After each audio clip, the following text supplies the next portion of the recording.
Bismillahirrahmanirrahim. Assalamualaikum warahmatullahi wabarakatuh. Rekan-rekan sekalian, hari ini saya akan coba merekam materi mengenai teknologi kontrol dan sensor, khususnya untuk materi mengenai sensor network dan introduction and its application to agriculture. Baik, kita mulai saja langsung. Jadi, di sensor network ini merupakan materi lanjut dari penggunaan sensor yang konvensional, yang mana di materi sebelumnya itu ada pengenalan mengenai teknologi dari sensor sendiri, kemudian kontrolnya yang khususnya untuk implementasi di bidang pertanian.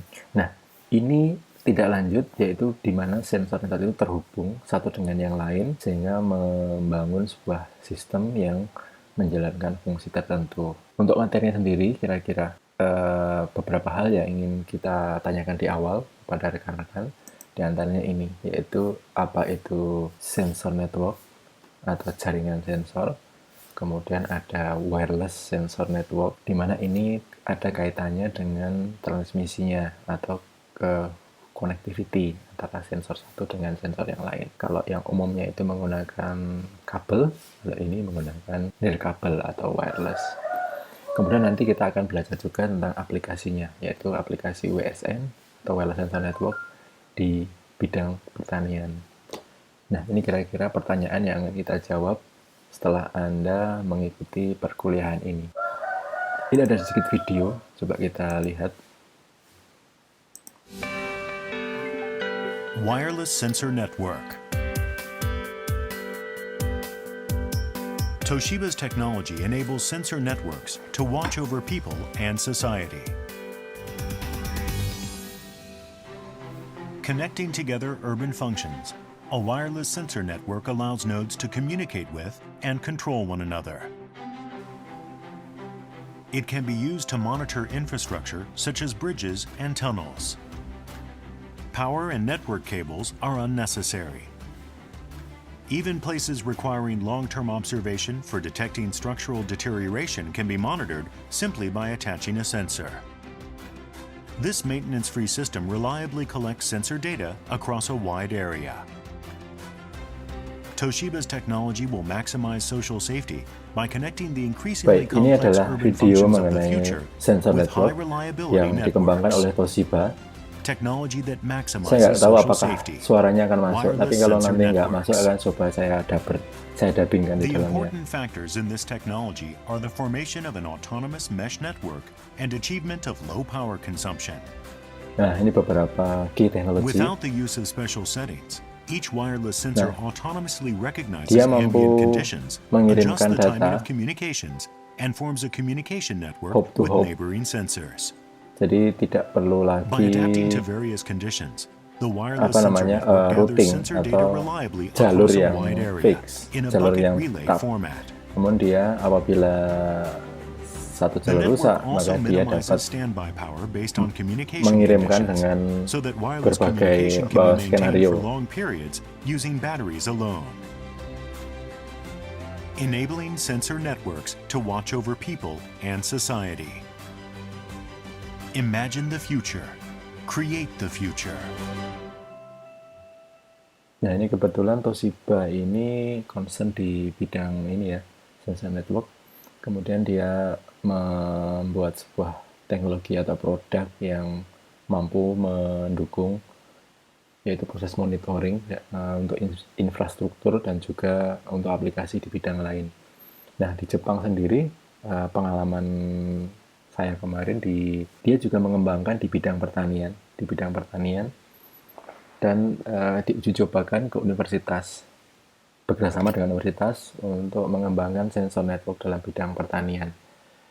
Nah, ini peluang juga untuk kita di bidang teknik pertanian bahwasanya sensor network menjadi ranah yang dapat kita kembangkan ke depan. Ini bagi yang tertarik untuk mempelajari sensor network untuk tesis, ini sangat memungkinkan sekali.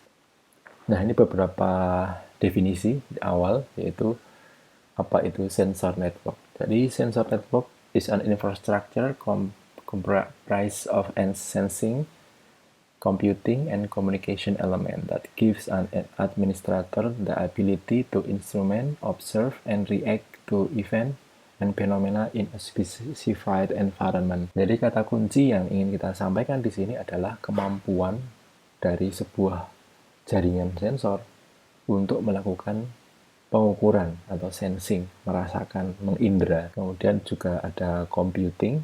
Di sini ada kemampuan untuk menghitung. Menghitung dalam arti yang paling sederhana adalah misalkan melakukan rata-rata, melakukan statistik, dan juga terakhir melakukan komunikasi ataupun data transmisi, sehingga dari keseluruhan itu mampu memberikan kemudahan pada pengguna untuk mengamati dan juga bereaksi terhadap fenomena yang ada di alam.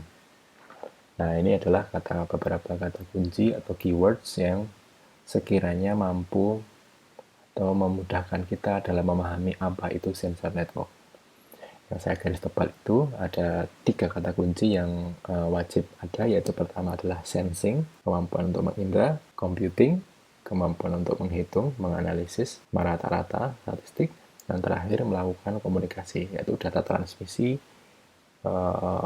sampai dengan memberikan manfaat kepada pengguna untuk mengukur dan juga bereaksi terhadap fenomena yang ada di alam. Nah, untuk penggunanya siapa saja? Ini banyak sekali. Yang umum dipakai itu di sipil, ada pemerintah, komersial, industri. Nah, di industri ini maju sekali, dan juga di militer itu juga. Kemudian di environment yang apa? Environment itu lingkungan yang ingin kita sensing. Itu banyak sekali, mulai dari sistem biologi, ada IT, infrastructure. Nah, di sini akan kita temui variasi namanya area yang akan di sensing. Nah, untuk pertanian sendiri termasuk area yang baru dan juga menantang. Kalau yang umumnya dipakai itu lebih ke environment di geoteknik ataupun di kehutanan, itu juga menjadi satu hal yang baru. Untuk saat ini mungkin kita akan lebih fokus pada bidang pertanian. Di antaranya kalau kita mengamati di pertanian ada environmental lingkungan, kemudian juga dari sisi tanamannya sendiri.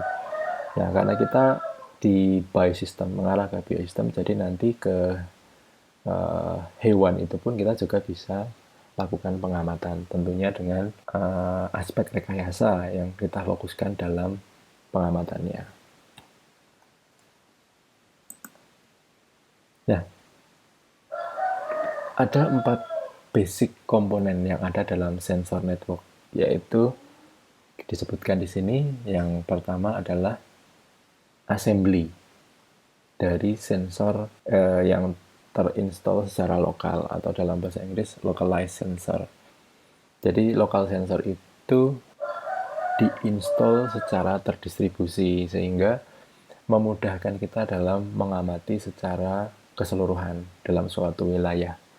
Nah, karena sensor network itu sifatnya digambar di video yang tadi kita sampaikan, mampu mengirimkan data tanpa harus melakukan sesuai dengan perutaan yang jelas. Jadi memungkinkan kita mengamati suatu area yang luas dengan banyak sensor. Dan tentunya semua akan terhubung ke dalam satu pengumpul data yang dapat merepresentasikan kondisi yang luas tersebut. Jadi seluas apapun tidak masalah dengan penggunaan sensor network. Dan yang paling penting adalah terdistribusi. Nah, ini terdistribusi ini kata kunci yang menarik, karena di bidang pertanian sendiri kita sering mengamati kalau dalam suatu misalkan perkebunan atau greenhouse, kalau kita menyimpan sesuatu dalam storage, itu distribusi suhu, kelembapan itu dalam suatu titik di titik yang lain itu berbeda. Nah, ini kadang kita perlu mengamati secara detail di lokasi-lokasi tersebut, maka kita perlu menggunakan wireless sensor network. Pengalaman yang pernah kami buat di Smart Agriculture itu kami mengamati di kumbung jamur, itu kita memasang beberapa sensor di beberapa layer. kalau nggak salah 3 layer ya, bawah, tengah, dan atas. Kemudian masing-masing ada titik, yaitu di samping, tengah, dan juga samping. Kemudian kita amati untuk lokasi yang dekat dengan aktuator, yang agak jauh, dan juga di tengah-tengah. Nah, dari situ fenomena distribusi dari suhu dan kelembapan itu menarik sekali. Nah, itu kita gunakan ini juga distributed sensor network ini untuk memudahkan kita dalam mengumpulkan data dan nanti akan divisualkan. Dan yang kedua itu ada namanya interconnecting network. Nah, interconnecting network ini maksudnya dari jaringan itu terhubung satu dengan yang lain. Ini usually but not always wireless based. Jadi umumnya menggunakan nirkabel atau tanpa kabel. Namun tidak semua. Nah, ini bisa dibayangkan kalau kita menggunakan jaringan kabel itu akan sangat kompleks sekali, khususnya dalam proses instalasi dan juga pemeliharaan. Nah, beberapa hal yang menjadi concern penggunaan wireless ini adalah pertama, yaitu mengenai penggunaan daya, penggunaan resources, dan juga nanti ada protokol. Nah, nanti akan dibahas lebih lanjut. Penggunaan jaringan kabel, namanya wired network ini mulai ditinggalkan. Bukan meninggalkan, tapi kurang populer karena yaitu tadi instalasi dan juga investasi yang harus dibayar di awal. Maka banyak yang berpindah ke wireless. Selain sederhana, juga nanti lebih fleksibel dalam mengextend atau mengexpand. Misalkan awalnya 10 sensor pengen 15, jadi itu konfigurasi hanya pada di node-node yang awal tanpa perlu mengubah di node induk, sehingga akan sangat sederhana sekali sistem yang diimplementasikan. Dan yang ketiga itu ada namanya central point atau yang mampu melakukan rata-rata atau mengcluster atau seperti halnya koordinator dalam suatu node. Ini merupakan titik atau tempat pengumpulan data dari semua sensor network yang terdistribusi tadi. Central point ini bisa berupa komputer server yang dia mengumpulkan data atau tempat pengepul, atau bisa juga dia sebagai database. Nah, ini sesuai dengan nanti skenario yang ingin kita kembangkan. Dan yang keempat, set of computing resources. Nah, ini perlu adanya kemampuan untuk menghitung di bagian baik di central point ataupun di local node-nya. Mungkin yang di local node adalah komputasi yang sederhana seperti disampaikan di slide sebelumnya. Jadi kemampuan di sensor node itu juga salah satu yang perlu, yang wajib itu adalah kemampuan untuk komputasi. Nah, untuk di central point-nya sendiri, komputasinya juga mungkin akan lebih kompleks karena dia akan mengelola data-data besar, sehingga proses nanti pengolahan lebih lanjutnya itu akan lebih sederhana jika kita sudah dilakukan analisis statistik di proses sebelumnya. Namanya biasanya ada pre-processing. Baik, ya saya garis bawahi lagi bahwa ada 4 basic komponen, yaitu pertama ada distributed local sensor, interconnecting network, ada central point, dan terakhir ada computing resources yang ada di cloud. Nah, ini ada beberapa contoh pengamatan di alam, itu umumnya itu parametric in nature. Jadi dalam pengamatan di alam itu biasanya kita amati adalah kondisi-kondisi alam yang diukur dalam dalam format angka. Nah, misalkan suhu berapa derajat Celcius, kelembapan berapa persen, kemudian intensitas cahaya matahari berapa lux. Nah, itu parametrik yang berupa angka. Nah, itu pada waktu yang lalu hanya sebatas teks ataupun numerik. Nah, ke depan mungkin akan lebih kompleks lagi, karena misalkan kita lihat penggunaan image atau gambar itu sudah dapat digunakan atau diamati menggunakan sensor network. Nah, gambar misalkan contohnya penggunaan di tempat kami melakukan pengamatan untuk plant motion atau gerakan tanaman, itu kita juga yang kita amati adalah foto atau gambar, di mana infrared kamera kita pasang di atas dan samping tanaman, kemudian di capture setiap 30 menit, kemudian dikirimkan ke cloud, sehingga di cloud kita bisa lakukan analisis untuk melihat time lapse pergerakan tanaman tersebut.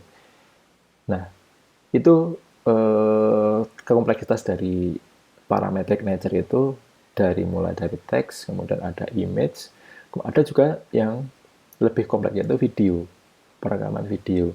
Ini format yang ditawarkan di sini, misalkan ini ada MPEG atau Anda sering mendengar di ekstensi dari file video MPEG 4. Nah, ini termasuk yang disarankan di sini, dia low bitrate video. Nah, ini sudah mampu diimplementasikan di sensor network. Ini gambar yang Anda lihat di slide, ini adalah contoh dari implementasi WSN di wild area, di mana dia digunakan untuk mengamati pergerakan satwa liar. Nah, dari kondisi tersebut, infrared kamera itu menangkap pergerakan-pergerakan dan akan dikirimkan melalui rute yang Anda bisa lihat, itu namanya mesh. Nah, jadi dalam slide ini kita lihat bahwa kompleksitas dari apa yang diukur atau disensing itu semakin lama semakin meningkat. Jadi sensor network harus mampu menghandle banyak fitur. Biasanya disesuaikan juga dengan skenario penggunaannya. Jadi Anda juga harus bijak dalam memilih kira-kira sensor network yang Anda desain itu untuk menangkap atau mengcapture data yang seperti apa, atau parametric nature yang seperti apa. Nah, ini coba kita lihat quotes-nya. Kalau sensor network technology is an exciting emerging domain of deeply networked system of low power wireless mode with a tiny amount of CPU and memory and large federated network for high resolution sensing of the environment. Jadi kalau kita melihat kata kuncinya, di sini ada low power, menggunakan low power, jadi dia harus bisa bertahan lama, low power wireless mode, dengan tiny amount of CPU and memory. Jadi CPU dan memorinya itu kecil sekali, tidak perlu yang besar, karena dia akan bekerja dengan bekerja sama satu dengan yang lain, sehingga untuk proses komputasi yang sederhana tidak perlu yang kompleks.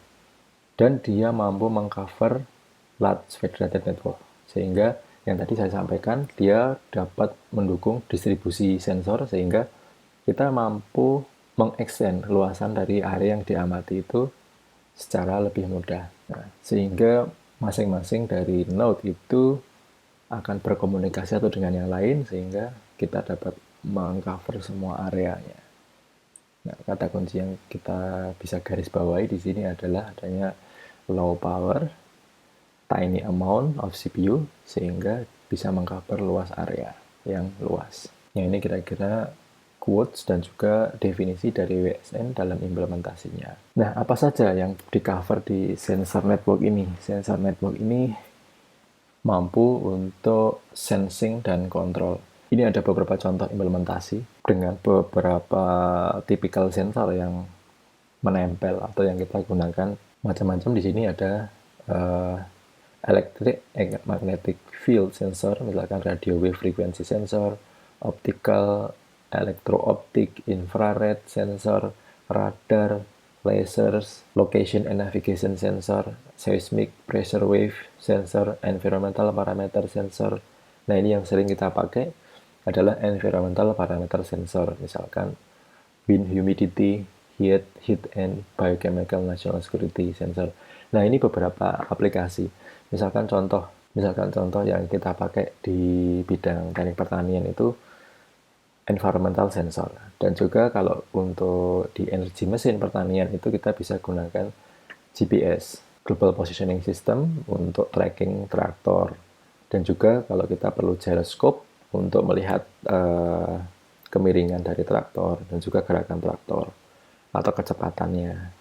Nah, itu beberapa sensor yang dapat kita gunakan untuk aplikasi-aplikasi yang kita desain. Kemudian ini ada juga sensor are typically deployed in a high density manner in large quantities.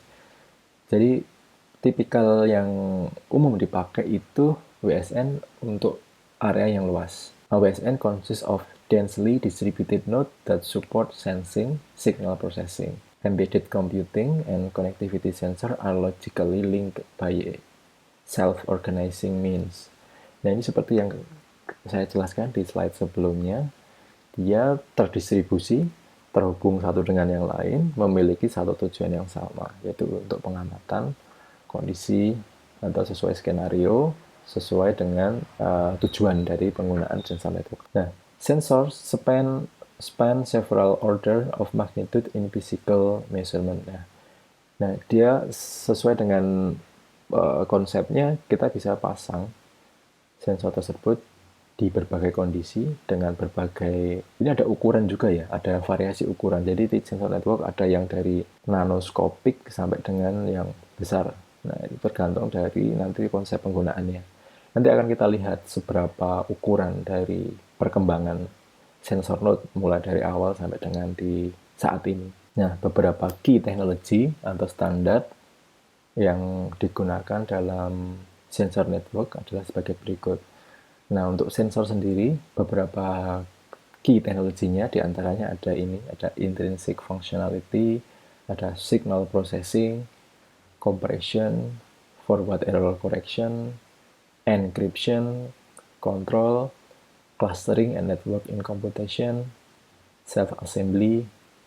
Nah, ini kira-kira di sensornya sendiri, kira-kira beberapa teknologi yang mungkin setidaknya Anda pernah mendengar ini, istilah-istilah ini, nanti bisa dipelajari lebih lanjut. Misalkan contohnya signal processing itu bagaimana pengolahan sinyal, penggunaan filter, band pass, filter, low pass, high pass. Nah, kemudian ada kompresi, karena data-data yang kita gunakan itu terkoneksi satu dengan yang lain, maka diperlukan sebuah kompresi. Nah, kemudian untuk faktor keamanan ada namanya enkripsi juga. Jadi saat data paket dikirimkan dari node satu ke node yang lain itu melalui ada namanya enkripsi, dan nanti untuk membacanya itu perlu namanya didekripsi. Kemudian ada clustering. Clustering ini untuk ada semacam koordinator yang ada satu node yang dia sebagai koordinator untuk mengelola di cluster tersebut. Dan self-assembly ini maksudnya dia kemampuan dia untuk mengelola dirinya sendiri. Nah, ini beberapa konsep yang kita tawarkan. Biasanya selain sensor network itu dapat mensuplai diri sendiri, atau kita sebut dengan scavenging energy, misalnya penggunaan solar panel ataupun penggunaan sumber energi lain, itu biasanya baterai, umumnya menggunakan baterai. Dan untuk proses charging itu biasanya dengan ada solar energy. Nah, untuk wirelessnya sendiri kita ada banyak teknologi yang kita sering akan gunakan, yaitu pertama ada software defined radios, transmission range, transmission impairment, modulation technique, network technologies. Nah, ini beberapa terminologi yang mungkin akan kita temui kalau kita gunakan wireless di antaranya itu. Nah, ini standarnya, standar atau protokol yang umumnya dipakai di wireless sensor network. Nah, ini de jure, standar de jure atau secara tertulis yang baku itu ada banyak sekali. Ini saya kutip sebagian, ada IEEE 802.11 ABG. Ini untuk WiFi biasanya, WiFi. Kalau Anda sering lihat di HP Anda itu juga ada di smartphone, apakah dia sudah kelasnya A, kelas B, atau G. Nah, ini biasanya tergantung dari hardware atau device-nya. Kemudian ada yang untuk Bluetooth itu 802.15.1. Ada ultra wideband UWB 15.3. Nah, kemudian ada Zigbee juga. Zigbee itu 802.15.4. Nah, ini komunikasinya biasa dipakai juga untuk sensor network, untuk node-nya sendiri ada namanya XB dengan protokol Zigbee. Nah, ini harganya node-nya itu dulu waktu kami coba ngembangkan sensor network ini agak lumayan mahal ini. Yang murah ada, cuman kualitas atau range untuk pengiriman datanya kurang begitu jauh. Jadi hanya mungkin di bawah 20 meter ya. Namun untuk yang premium itu ya lumayan, karena dulu ini masih termasuk populer juga di sensor network penggunaan protokol Zigbee ini. Dan yang terakhir ada WiMAX. WiMAX ini kalau dulu di Jepang masuk nama provider. Jadi provider WiMAX dia menggunakan protokol WiMAX ini juga. Nah, yang ini yang de jure, kemudian yang de facto. De facto itu yang mudah sekali, yang kenyataan di lapangan itu orang biasa menggunakan TinyOS. TinyOS itu adalah operating system berbasis Unix, Linux, dikembangkan di UC Berkeley.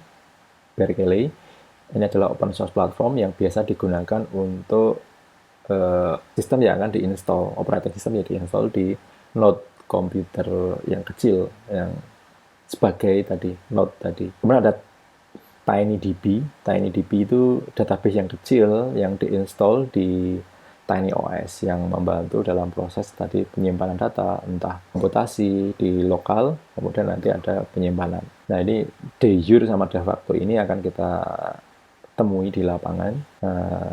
Mungkin dari sisi akademik ataupun sisi keilmuan itu yang dipakai adalah de jure, cuman kalau di lapangan orang familiarnya lebih ke ini aja, de facto-nya ini. Nah, ini typical sensor network architecture. Di sini kita bisa lihat tipikalnya seperti ini. Ada final yang di tengah ini. Ini adalah tujuan utama, dia penyimpanan tadi, central processing-nya. Kemudian di sebelah kiri yang kita lihat itu ada sensor deployment. Dia terdiri dari banyak node, titik-titik yang terkoneksi satu dengan yang lain. Nah, yang lingkarannya ada dua, itu adalah clustering node atau koordinator yang merupakan semacam kepala regunya, kepala sukunya, sehingga saat berkomunikasi dengan final node-nya itu dia bisa melakukan fungsi misalkan perata-rataan atau mungkin analisis sederhana. Karena yang kita amati adalah fenomena-fenomena menarik. Nah, data-data yang pengamatan yang kurang menarik ataupun data-data sampah itu kita bisa filter dari clustering node itu. Nah, itu contoh beberapa aplikasi menggunakan misalkan penggunaan aplikasi statistik di sana. Sehingga data yang dikirimkan ke final node-nya itu adalah memang data-data yang ingin diharapkan atau yang diinginkan aja. Nah, di situ kita lihat ada multi-hops. Multi-hops maksudnya proses pengiriman data yang melalui node 1, node kedua, node ketiga. Nah, itu namanya multi-hop. Sehingga proses pengiriman itu tidak tergantung hanya pada satu node. Misalkan node yang kedua itu yang seharusnya dilewatin itu rusak, dia bisa mencari node yang lain sebagai rute. Nah, di sana ada multi-hop, ada single hop. Single hop maksudnya hanya sekali lompatan dari node end node ke clustering node ke central. Nah, ini beberapa skenario yang kita bisa implementasikan dalam penempatan sensor network. Tantangannya ini ada beberapa, misalkan di bagian sensor sendiri ada terkait dengan ukuran yang kecil sekali, small, ada nanoscale electromechanical system atau MEMS, micro electromechanical sensor. Ada yang medium, ada micro scale, ada large scale. Nah, ini terkait dengan nanti seperti apa nanti implementasi di lapangannya. Kemudian terkait mobility, ada yang sifatnya stationary atau stay di suatu titik. Misalkan seismic sensor untuk gempa seismik. Ada yang sifatnya mobile, misalkan robot. Ada juga wearable sensor, di mana kita misalkan contoh penggunaan Mi Band itu juga adalah contoh mobility sensor itu. Kemudian ada tipenya ada yang pasif, Contohnya acoustic, seismic, video, infrared, magnetic, or aktif radar. Nah, ini maksudnya aktif atau pasif, ini sensornya ini untuk melakukan sensing, dia hanya cukup mendengar, atau dia harus melakukan sesuatu dulu, dan menangkap responnya. Nah, itu dua hal yang sering kita temui. Yang pasif itu ya, misalkan ada fenomena atau event, baru dia akan bisa merekam.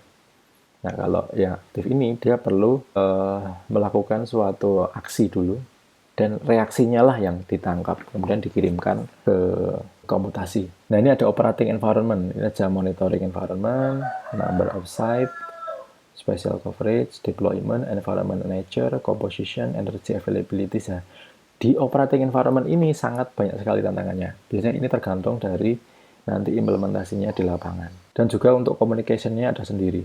Mau pakai network yang seperti apa, mau kabel atau wireless, dan bandwidth-nya mau seperti apa, mau yang rendah, tinggi, atau mau yang ekonomis. Nah, ini tergantung dari nanti skenario-nya. Dan processing architecture, nah ini ada mau centralized, mau pakai cloud yang isinya satu saja, atau mau menggunakan distributed. Nah, distributed ini maksudnya kita kadang tidak hanya menyimpan dalam satu tempat, tapi kita juga perlu melakukan backup atau penyimpanan, atau malah kita gabungkan dua-duanya. Nah, ini tergantung skenario-nya.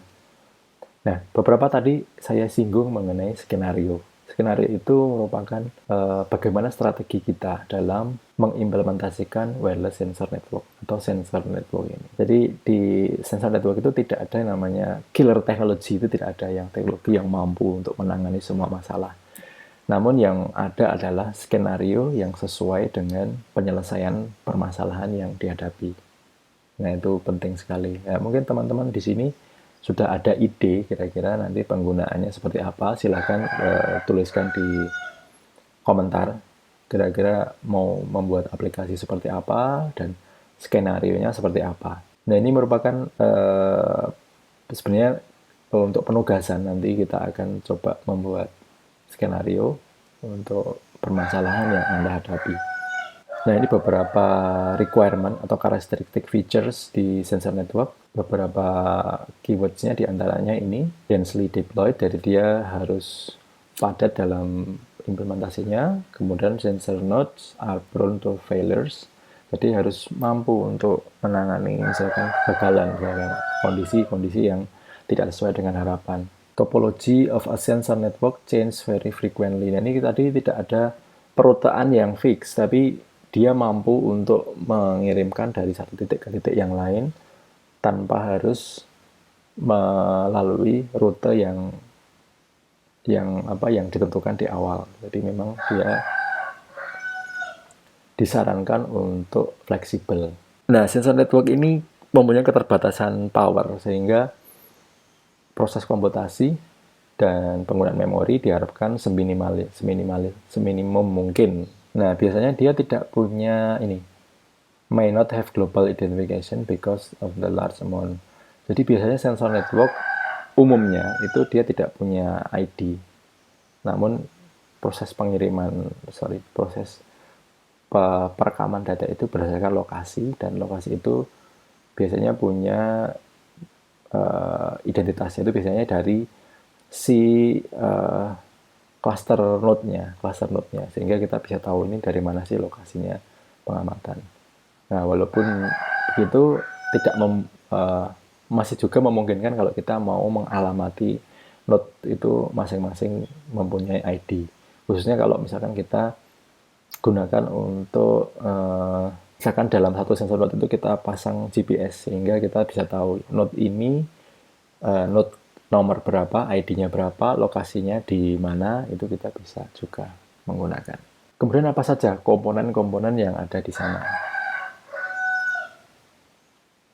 Komponennya diantaranya ini ada beberapa unit di sini. Ada sensing unit, itu ada misal ada satu, ada dua macam. Contohnya dalam slide ini itu kita gunakan dua sensing unit, ada sensor, kemudian ada juga ADC, ini analog digital converter sensornya, kemudian ada prosesor atau bagian yang untuk menghitung, Kemudian ada transceiver. Transceiver ini untuk komunikasinya. Tadi kalau kita lihat di sensor network itu perlu ada setidaknya 4 komponen: sensing, processing, dan pengiriman. Sorry, ada 3. Dan juga ini didukung oleh adanya power unit. Power unit ini unit satu daya, bisa menggunakan baterai, bisa menggunakan aki.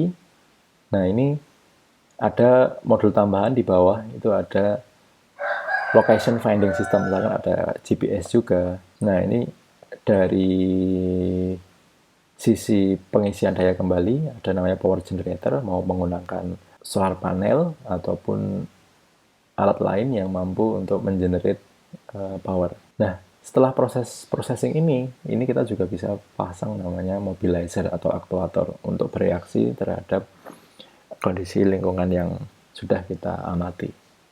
Ini sebelah kanan ini contoh sensor mode ya, kecil sekali. Itu kalau kita bandingkan dengan koin itu sebesar itu. Nah, ini perkembangan micro electromechanical sensor. Nah, ini dikembangkan di Berkeley, UC Berkeley tahun 99 sampai 2005. Sekarang 2020.